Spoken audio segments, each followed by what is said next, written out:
back. We back with another stream. I'm stoked. Really stoked, guys. Sorry about that. Go ahead and tune in. We're going to be talking about some cool stuff today, guys. I'm really excited. Some new lighting equipment. I don't know if you guys noticed, I've been trying to do more live streaming. My softbox in the way. I've been trying to do more live streaming, guys. I think that's an important way for me to connect with you more, to talk with you more, and just overall so we can have a better experience here on YouTube. I don't know why I just keep saying YouTube. So I'll wait for a few of you guys to tune in. We're going to be talking about a lot of filmmaking equipment coming down, to lights, to microphones, to gimbals, to tripods, supports, all that good stuff. So we'll just wait for a minute or two, wait for some people to tune in, and we'll go from there. But anyway, yeah, what I was saying about the previous live streams is that I want to be doing between 2 and 3 live streams a week because I've been really burnt out on the YouTube. These pre-recorded videos, I mean, they're great, they're well produced, but it is taking a toll, and I'm thinking to myself, I'm not really connecting to the audience that authentically if I'm, editing everything that I do. So I'm thinking to myself, maybe if I live stream, I can connect with you all better. And that way you guys can actually have a better connection with me as well, and we can actually chat back and forth, giving advice, sharing experiences, all that good stuff. So that's why I wanted to start doing these live streams. And I'm also going to do a few of these live streams this week as a test to see which time is the best time for people to tune in and all that good stuff. So let me know what time is good for you. Right now, I'm aimed at, between 2 and 3 p.m. Pacific time. That might be tough for a lot of you, but if it is, let me know and I can work with that. So yeah, let me know what you guys think, and we'll work off of that. So let's continue to wait just a few more moments for some more people to tune in, and then we'll go from there. But anyway, let me know how your guys' Monday is doing. I hope it's productive. I hope you guys are doing pretty well. One of the first things that I looked into when I started doing a lot of video work was obviously what camera am I going to get and what lens am I going to get. Those were the two priorities when I first started doing this type of stuff. So my first camera was actually like a Canon Vixia camcorder. Now this was not even, I don't even think it was HD. Maybe it was 720p back in the day. This was like 2012, 2011. So maybe it was like 480p or something like that. And Canon Vixias were really, really popular back then. I don't even know if they still make the Vixia line.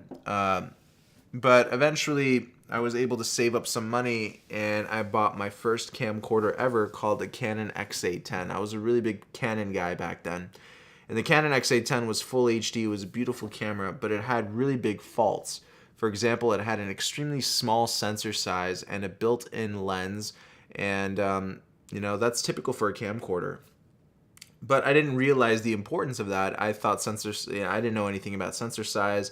I didn't know anything about, the flaws of having a built-in lens. I had no idea.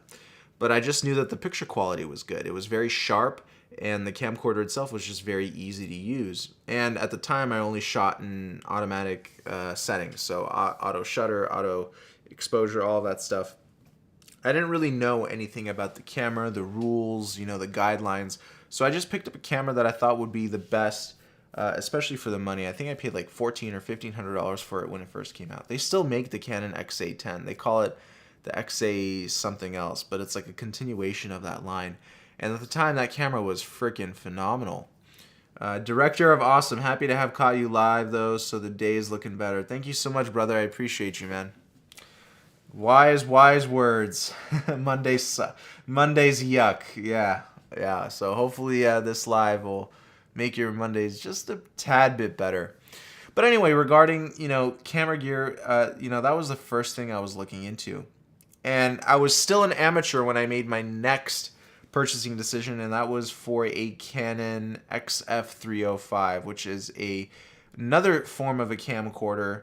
And that was a horrible, horrible purchase, especially for what I was using it for. I didn't really know the power of DSLRs back in the day. I had no idea how much better a DSLR would have been for me and my work back then.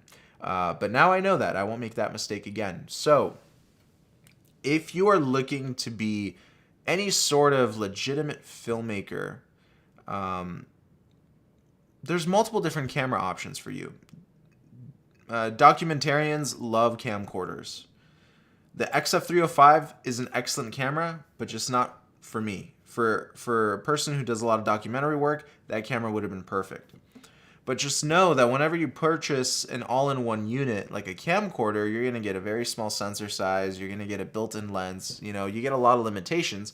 However, you get a huge bundle of things that are built into the camera, such as optical image stabilization, you get the sensor stabilization, you have built-in XLR ports for most camcorders.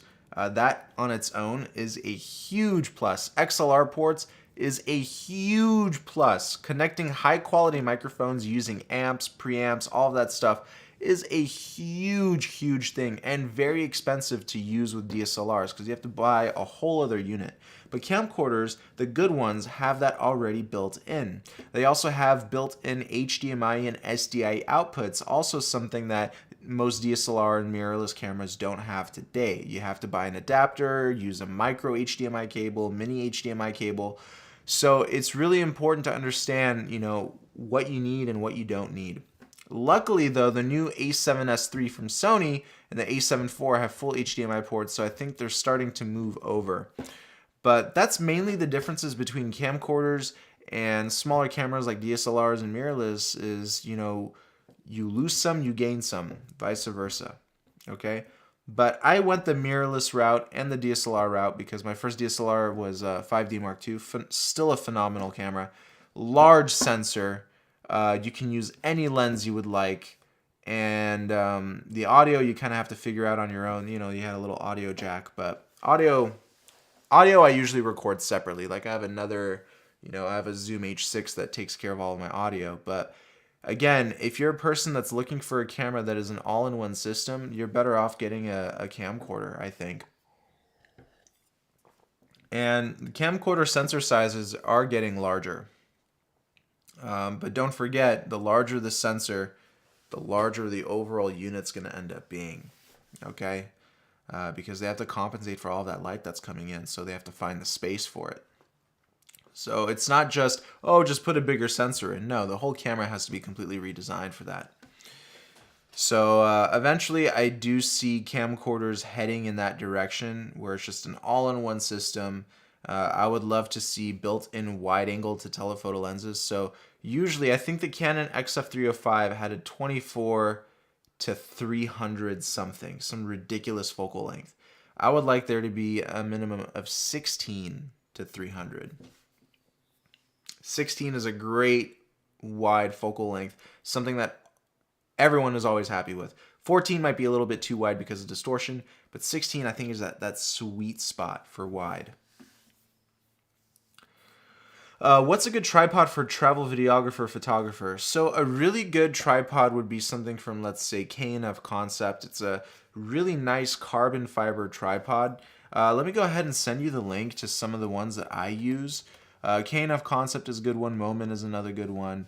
But carbon fiber tripods are where, that's the stuff that you need to be looking at.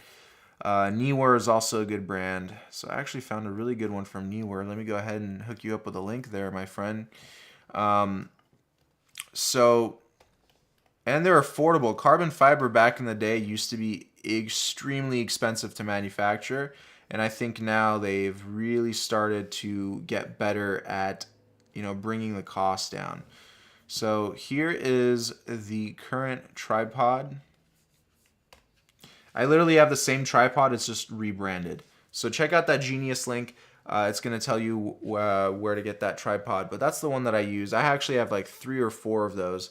Really good. I have 1 aluminum and 3 carbon fiber. Carbon fiber is the way to go. Just be careful because carbon fiber cracks, it does not bend, and it's brittle. So you still have to be kind of gentle with it, but it's extremely light and very strong for those heavier setups. All right, my friends. So check out that tripod. Let me know what you think. For the money, I think it's great. Which MacBook Pro for the A7S III 120 FPS 10-bit files? So, good question. I'll tell you the MacBook that I bought. I bought the MacBook Pro M1 Max, 64 gigs of memory. I bought the top tier Mac just because I plan on keeping this computer for minimum 5 years. So I'm down to spend more money, but have a computer that's going to last me longer and future-proof itself. So that's my current setup. MacBook Pro, M1 Max, 64 gigs of unified memory. I'm excited. Also, the new Mac Studio has the M1 Ultra chip, which is wow. I'm still going to stick around for the MacBooks because I like the portability of them. But the new Mac Studio is freaking impressive. A serious filmmaker could make art on Super 8. You know what? Yes. That is also very true. Good point, James. But yeah, Super 8. Film is very, very expensive. And just the maintenance on those cameras now, because a lot of the shops closed that maintain film cameras. It's very difficult if something breaks on those things. So just the maintenance and to buy film. It's not that convenient anymore. How to be better gimbal user regarding movement. So I made a ton of YouTube tutorials on gimbal movements. They're older, so you're going to have to do some digging on my channel, but I'm bringing back gimbal tutorials to the channel, so stay tuned for that. But some really quick tips. Knees slightly bent, heel to toe walks. Heel to toe, heel to toe. Not like this, but heel to toe, heel to toe. That's the trick. Elbows bent, lock up your shoulders, and just flow. So I would say that those are probably some of the best tips that I would recommend in order for you to get the smoothest shots possible. Now, obviously, it does take a lot of practice. I'm trying to figure out a way for me to do a live gimbal session on YouTube for you guys. So you can ask me questions out in the field, but I just don't know the logistics behind that, how I can actually have that happen. But if anything, I'm just going to have a pre-recorded YouTube tutorial on gimbal movements, and hopefully that's going to help you out. Thank you, man, for the answer. No worries, brother. Another question you'd probably be asking is, what gimbal to get? And this is a question I get every single time. It always depends on the type of setup that you're using. The setup is extremely important, guys. You got to know what you're working with. So if you're looking for those heavier rigs, if you want a A7S III with a 70 to 200, prepare to get yourself a Crane 2S, Crane 3S. So you just got to be... You just got to be more proactive in a sense that, you know you're going to use a big camera setup, so you're going to most likely get a larger gimbal. Walk like you don't want to make any noise. Be silent like a ninja. Yeah, Yusuf said it right. You want to be walking like you're a burglar, like you're about to steal something. So, yeah, like you're about to steal something, I would say. But I have a ton of techniques. My techniques over the last couple of years have changed. My gimbal shots have gotten way better. I haven't posted them on YouTube as much, but they have gotten way better. Okay? So, that's all I got to say. I need to uncover some of my secrets for you guys. Coming up very, very soon in my next YouTube tutorial video. For gimbal movements, because my techniques definitely have changed. I've picked up some new techniques over the last couple of years, so I'll be excited to share that with you very, very soon, so stay tuned for that. Not that my older techniques don't work, they do, but my newer techniques are prime. And once you learn those techniques, woo, you are going to be looking like an FPV drone pilot, but you're not because you're on a gimbal. That's how smooth you're going to be. Gabriel asks, please advise us on light kits for film. I need you to be more specific, Gabriel. Let me know what kind of vibe you're going for. Like, what is the mood? What is the genre? What is the scene? Like I said, I mean, these tube lights are phenomenal. I got like 15 freaking tube lights. I'm obsessed with them. You know, I have Godox lights, you know, COBs. I mean, it's ABCs. I mean, I got a lot. I got a lot. So you got to be more specific with your question, please. Hi, this is KK from India. Would you recommend the Sony A1 for run and gun photo and video, given its insane focus lock-on capabilities? Yeah. The A1 is no joke, and it's a future-proof camera. So you're going to have it for easy 5, 6, 7 years, no problem. It's going to be tough to beat that camera long term. So whenever you make an investment into this very expensive camera equipment, you got to make sure that every dime, every cent is spent. And by holding on to it and using it as much as you can, you're doing that. Just like this MacBook Pro that I have, the M1 Max, I plan on keeping it for 5 years, guys. It's that simple.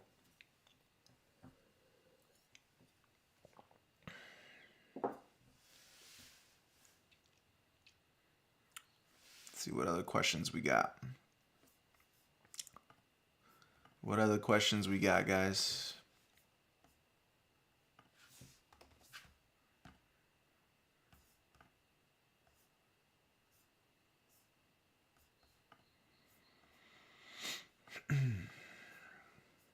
By the way, if you find these live streams helpful, please hit that super chat button. Let's get some super chats going. I'll prioritize your questions, and that helps the YouTube channel. Every cent I make from YouTube goes back into YouTube.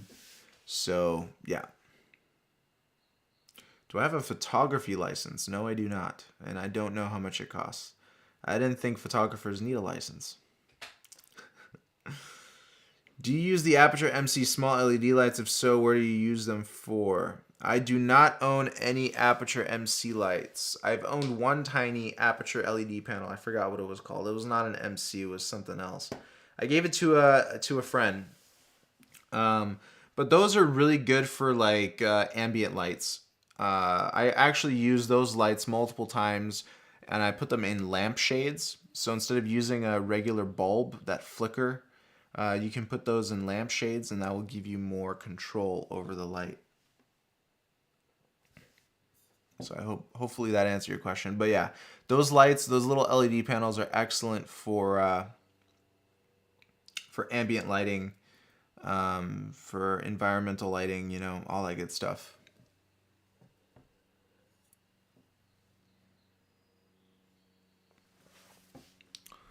By the way, guys, if you haven't already, follow me on Instagram, momentum_productions. If you want to reach out to me ASAP, if you want me to answer your questions as fast as humanly possible, check me out on Instagram, momentum_productions. I try to get back to your DMs as soon as I can, and if I don't, you should continue to message me until I answer. Because sometimes I get drowned in my inbox with different messages. So keep asking me. Don't go crazy, though. But if I don't reply within 1 week, you send another DM. Another week, you send another DM. Do not give up. Keep asking questions until you get a response. It's called persistence. Okay? Persistence gets you through the door. One of the best quotes that I made up.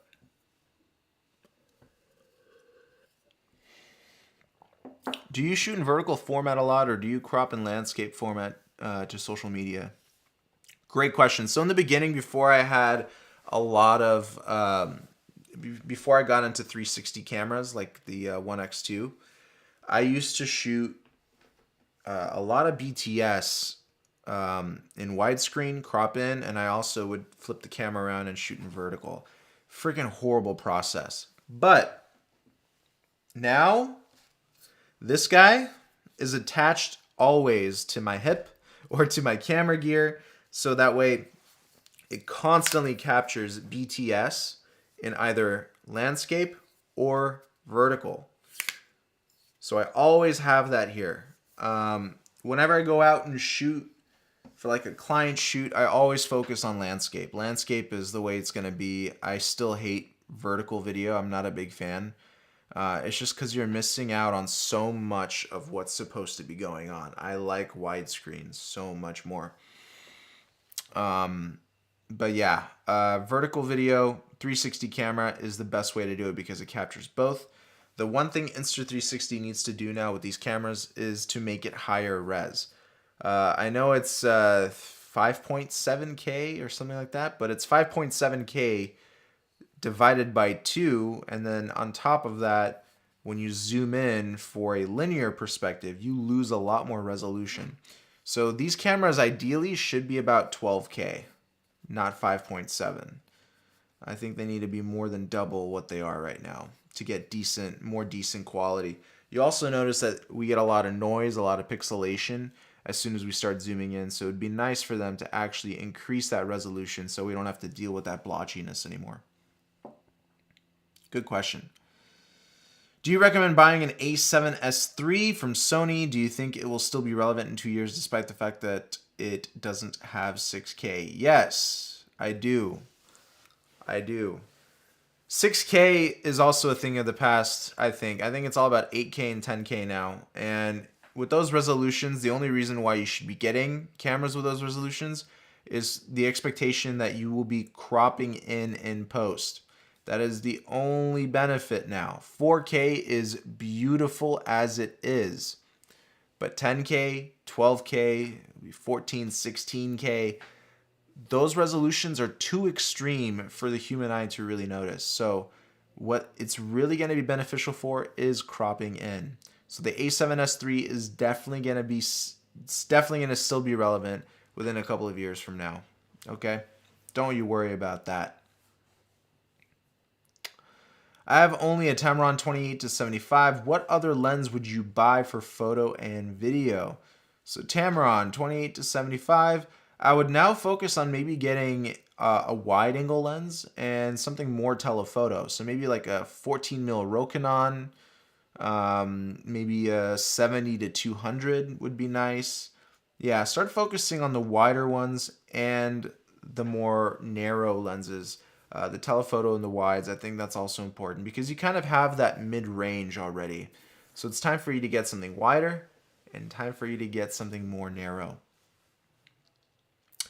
Which platform do you use for music licensing and which would you recommend for beginners? Sorry, this live is for serious filmmakers, but I'm a beginner.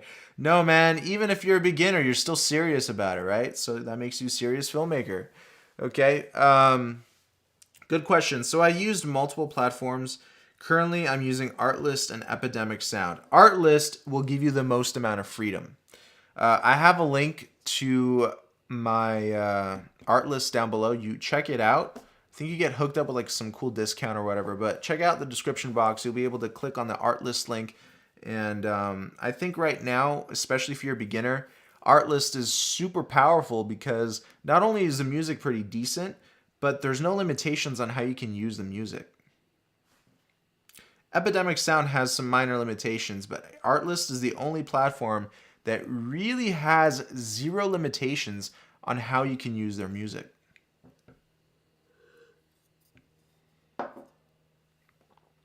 Byron says he's viewing from the UK. Hell yeah. Can you suggest a best intermediate fluid head tripod for feature film production? Yes. It's a company called Benro. Let me pull it up. So let me show you. And this tripod will outlive everything. Tripods they're a one-time purchase, guys. Tripods don't really break.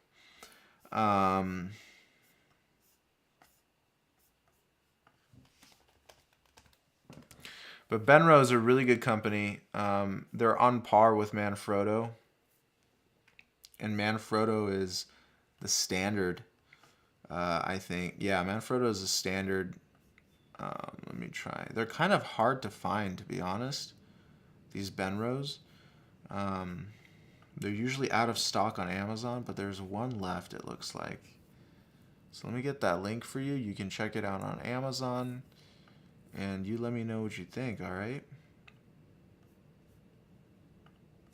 So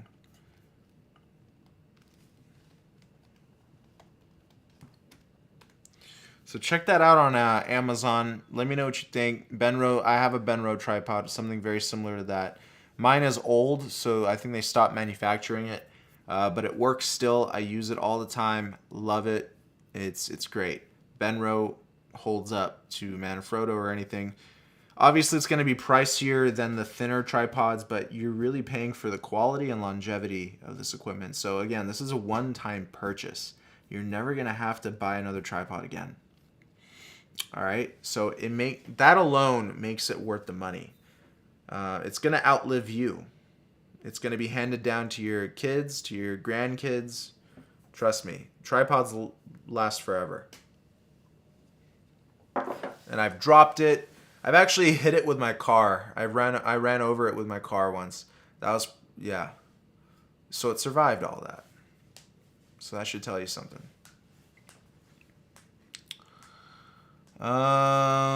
Yeah. Wow, I answered everyone's questions. I'm very impressed with myself. So what do you guys think about the live stream? Does this really help you connect with the channel more? Let me know in the comment section. I think live streams are a cool way to connect with you, so please let me know. Byron's asking, just looking at the Crane 2S, but been reading people having problems activating using Android devices. Have you heard about this issue? I'm hesitant since I hate being tied in with mobile devices. Here's the thing. I don't have Android. I have iPhone. And this is a similar issue that DJI had. So once you activate it once, you never have to worry about it again. So I would just snag another phone from a friend, activate it. I personally haven't heard any issues of it happening lately, but I know what you're talking about. Most app developers focus on iPhone first, and then they go to Android, just because iPhone. More people, I think, have iPhones than any other phone. But I know exactly what you're talking about. But the Crane 2S is a great gimbal. I'm so happy with it.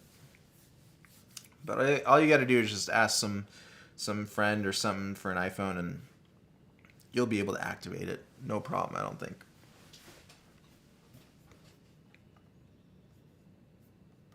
How's the quality of the stream, guys? Let me know. Is it? Are you watching it in full HD? How's the audio? Please let me know. Please give me your criticisms about this live stream. This is how I get better at what I do. And I'm sorry if I'm looking down. I'm looking at comments right now.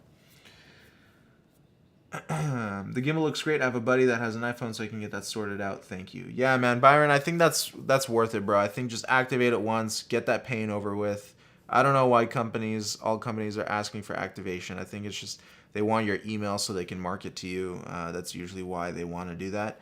But I personally don't like it either. But this is what everyone is doing.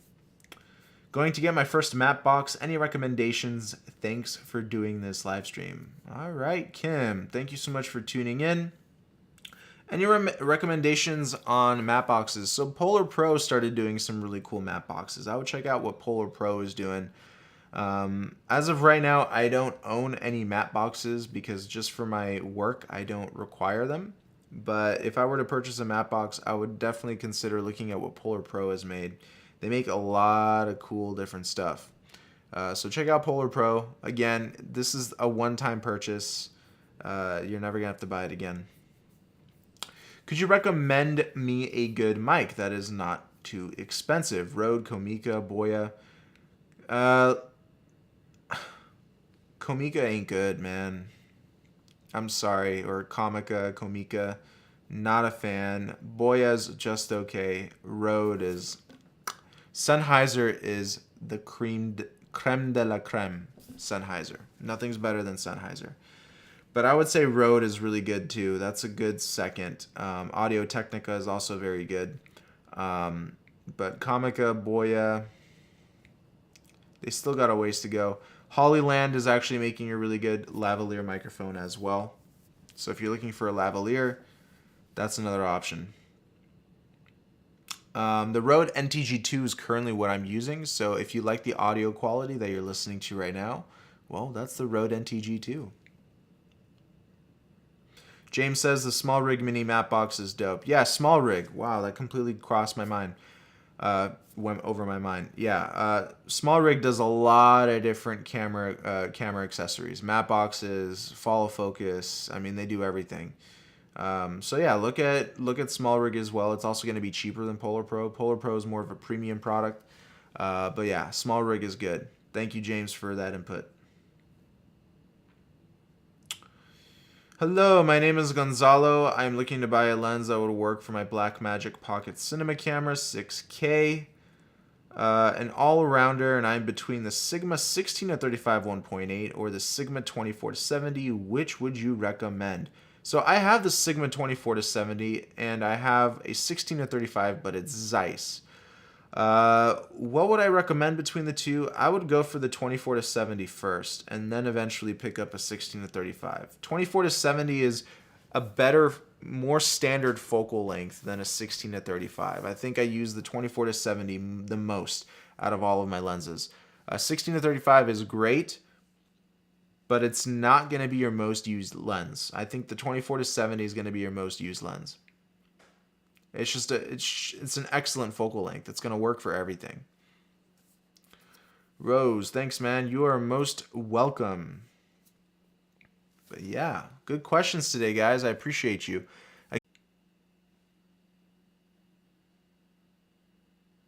We lost it for a second. Sorry about that. Yeah, so are you enjoying this more than my pre-recorded videos? Let me know. I think that's really important to hear this type of feedback, and it motivates me to keep creating more for you guys.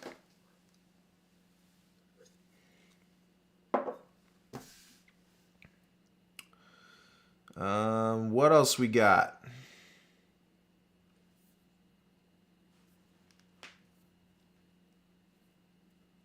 I think that's about it, guys. I think that's awesome. I really appreciate you guys tuning in, spending your time with me. I'm going to actually move these live streams a couple hours later because 2 o'clock people are usually working. Great, now I have a truck. That's the one thing about these live streams is that it's unedited. So I can't really cuss and I can't have outside noise, but it's all good. Byron is asking, when working with clients, do you find they prefer a quicker workflow or appreciate you taking your time? Quicker workflow. They want things fast. And I work fast. I've spoiled so many of my clients that they got so used to these ridiculous types of deadlines. So when you first start working with a client, take a little bit of extra time to do the work. Don't do it too fast, even though it's going to come out great.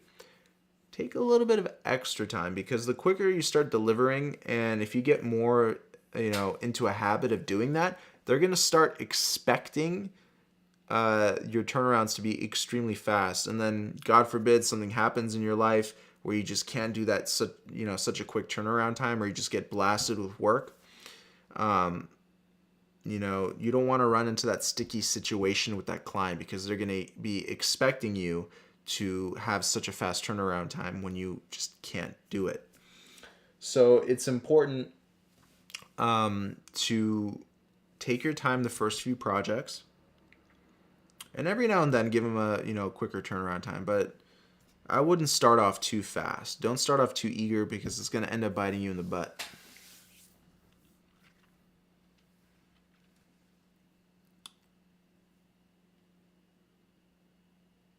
I like your pre-recorded stuff, but this is dope too. Thank you, James. I think it's different. The lives are more personal. I agree. Yeah, more personal, guys. We can get more into like life and business advice. This is great. James is asking, where's your studio, bro? Home studio, or do you rent somewhere? This is a home studio. This is a guest bedroom that I completely destroyed. It's such a mess in here. Studios are never clean. It's kind of shocking to me. There's always just gear hanging around. But yeah. I appreciate the questions, James. Thank you very much. But yeah, guys, I'm going to probably end the stream here. We're going to move the stream to about 5 or 6 p.m., I think, Pacific time. I think the next one I'm going to do on Wednesday, and then I'm going to do another one probably on Friday or Sunday. I just want to start working on my schedules more and start making these live streams more of a priority. But yeah, that's the plan, guys.